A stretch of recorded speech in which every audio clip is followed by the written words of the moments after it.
Uma É. loucura total. Historicamente, que eram essas regiões aí, ó? Então, a região do Oriente Médio é uma região em que as pessoas que não conhecem a história, a geografia e a localidade pode se confundir bastante. Então, por exemplo, a impressão que as pessoas têm é o seguinte: existe uma guerra de Israel contra os países muçulmanos árabes do Oriente Médio. Essa percepção ela está completamente equivocada. Primeiro que não existe uma unidade no mundo árabe, né? Os grupos, as pessoas, as divisões religiosas são distintas. E o Irã não tem nada a ver com o árabe. O Irã é um outro povo, é um povo de origem persa, né? Tem a ver com o Império Persa Antigo. E esse povo, na verdade, tem relação com os povos da Europa. O povo persa é indo-europeu. Então, na verdade, a maior parte dos iranianos, você falar para ele, quer dizer que você é árabe? Ele falou, não, não, de jeito nenhum. Eles não têm nenhuma relação. E a maioria dos iranianos, ao contrário do que as pessoas... Quando o pessoal pensa no Oriente Médio, pensa num pessoal assim, muito simples, né? Camelo, areia. Mas não, é um povo muito educado, muito capacitado, né? O Irã é o 17º maior país do mundo, com mais de 1.600.000 quilômetros quadrados, uma população de 80 milhões de habitantes e rico em petróleo. Então, assim, ali na região existe uma espécie de disputa por um domínio geopolítico entre Turquia, Irã e Arábia Saudita. E o que o pessoal não entende é que há uma rivalidade enorme entre Irã e Arábia Saudita. Não faz muito tempo, esse mesmo regime louco do Irã ameaçou a mandar bombas sobre Meca e Medina, atacar a Arábia Saudita. Então a Arábia Saudita, claro, por uma razão de conjuntura, não vai dizer assim abertamente que ela está apoiando a defesa de Israel, mas eles não estão nem um pouco contentes, eles temem o Irã, assim como países do Golfo e como Israel temem. Então, quando a gente olha esse cenário e vê a diferença, por exemplo, de uma religião xiita que predomina no Irã com os grupos sunitas, eu concordo plenamente com a Aline que a maneira como o Irã desenvolveu a sua estratégia de ampliar os horizontes ali na região é uma estratégia de usar esses grupos sem se importar nem um pouco o que vai acontecer com o iraquiano, com o sírio, com o libanês, com o palestino, porque isso no fundo não lhes interessa.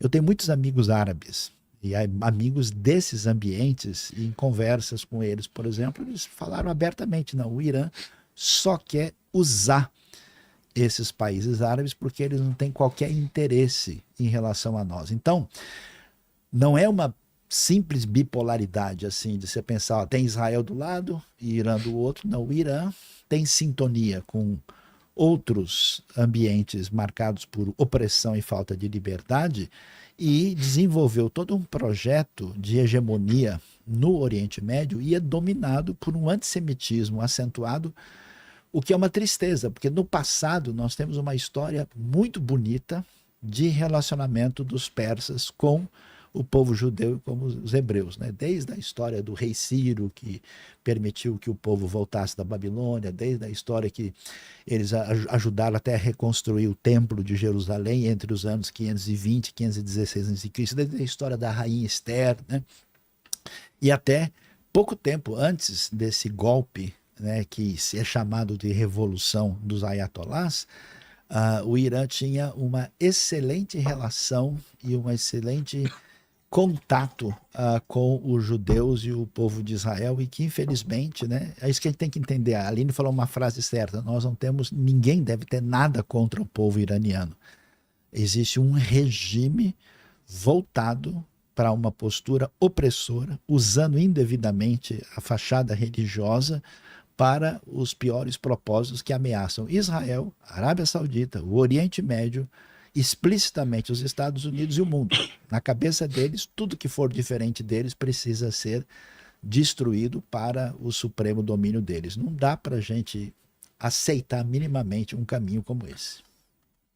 É impressionante também que o consciente coletivo do mundo mudou em relação ao Irã em menos de 50 anos. Há 50 anos atrás, tinham voos diários de Tel Aviv para Teherã, voos diários, comerciais, as pessoas indo, israelenses passando férias no Irã, iranianos vindo para as praias em Tel Aviv, mulheres usando biquíni, short, mini saia nas ruas de Teherã. Quer dizer, o Irã era um país extremamente ocidentalizado, com liberdade religiosa, e muitas religiões vivem dentro do Irã. O Irã tem xiitas, tem sunitas, eles também têm outras religiões. Eles têm a religião Bahá'í, eles têm o zoroastrianismo, eles têm judeus também. Tinha uma comunidade de centenas de milhares de judeus vivendo no Irã até o início da Revolução Islâmica. Quer dizer, era um país extremamente, era talvez o melhor país do Oriente Médio para se viver há 50 anos atrás. Como muçulmano xiita, ou também como judeu, era um dos melhores países para se morar no Oriente Médio. E hoje em dia, quando as pessoas pensam do Irã, as pessoas pensam de burcas. As pessoas pensam em burcas, as pessoas pensam em uma opressão religiosa, e não é essa a realidade, não é a realidade do povo iraniano, porque por mais que o mundo tenha esquecido quem o Irã era, ou quem o Irã ainda continua sendo, eles ainda lembram quem eles são. Eles estão esperando para um dia voltar a ser essa potência que eles eram. São 4 milhões de iranianos que acabaram saindo, fugindo do país e estão refugiados em vários países do mundo, inclusive aqui no Brasil. Você mesmo entrevistou É. 2 iranianas não faz tanto tempo assim. E isso porque eu tenho tido oportunidade de conversar com eles, e eles de fato lamentam, né, essa era de paz e tranquilidade que se foi, e como o país vive hoje num regime que, então, defender o governo do Irã é ser contra o bem-estar do povo iraniano.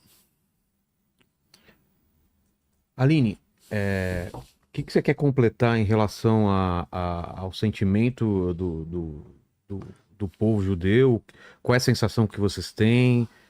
Além desse receio, é medo? Vocês já estão acostumados? Ou dessa vez é diferente? Como que é essa sensação de pode tocar o alarme a qualquer momento? Então, a gente tem um turbilhão de sentimentos todo o tempo, e é difícil de explicar isso para quem não está aqui. E às vezes as pessoas até acham estranho, ou dizem, a gente é insensível, porque tem mísseis caindo, e a gente às vezes rindo, fazendo piada, mas são muitas coisas que acontecem. A gente tem que lembrar que essa não é a primeira, essa não é a segunda guerra de Israel, A a gente vida, está em a uma vida guerra segue normal assim, constante. Aline? A vida segue normal? Tipo, comércio aberto, tudo funciona, escola, tudo funciona normal ou não? Numa época assim? Então, a gente está há 20 meses em guerra, a gente tem que lembrar isso. Desde É. o 7 de outubro, Israel está em guerra, agora a gente está numa nova rodada. Então, a vida estava normal até a quinta-feira, tudo normal. Na quinta-feira eu levei meus filhos para a creche, tudo normal, dia, fui trabalhar, tudo. E aí, quando Israel atacou o Irã, o governo não sabia como o Irã ia retaliar. E aí o governo mandou fechar tudo.